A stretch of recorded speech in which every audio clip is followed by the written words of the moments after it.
এইটা হচ্ছে সেই ময়লা নদী। ময়লা নদী কেন বললাম তার ব্যাখ্যা একটু পরেই পেয়ে যাবে ইনশাল্লাহ।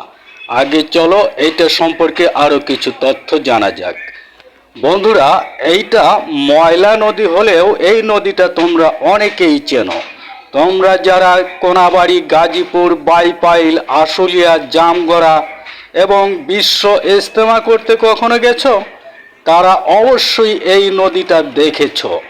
এইটাই সেই নদী, ময়লা নদী, বুঝছো? এই যে দেখতে পাচ্ছ, এই নদীটার উপর দিয়ে যদি একটা ব্রিজ দেওয়া হতো তাহলে অত্র এলাকার মানুষের জন্য অনেক সুবিধা হতো। নদীটা খুবই সামান্য, ব্রিজও লাগবে অনেক ছোট্ট, কিন্তু সরকার যে এদিকে কেন দৃষ্টি দিচ্ছে না সেটা আমার বোধগম্য নয়। কলিজার বন্ধুরা, দেখতে পাচ্ছ এই যে নদীর ওই পার থেকে হাজার হাজার মানুষ এই পারে আসে। আবার অত্র এলাকার যত শিল্প কারখানা আছে, সকল শিল্প কারখানার যত বর্জ্য এবং নোংরা পানি এই যে দেখতে পাচ্ছ এইভাবেই এই নদীতে মিশে যায়। এর জন্যই এইটাকে বলা হয় ময়লা নদী।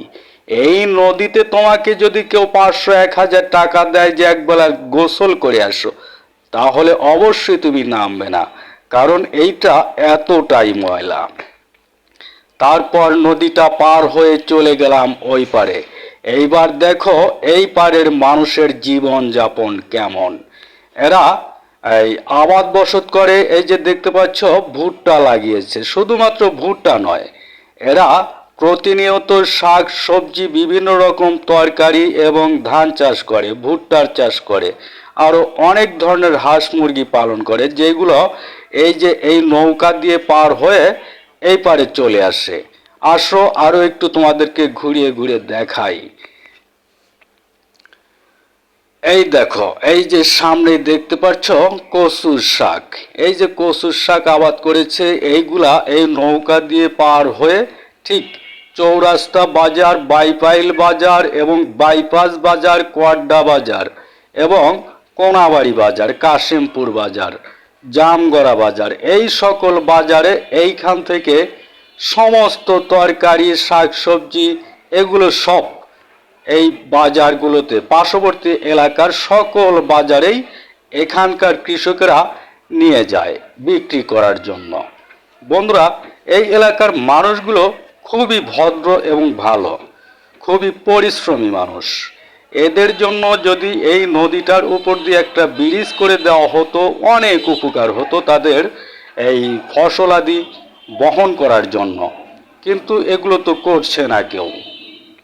সরকারও এদিকে নজর দিচ্ছে না।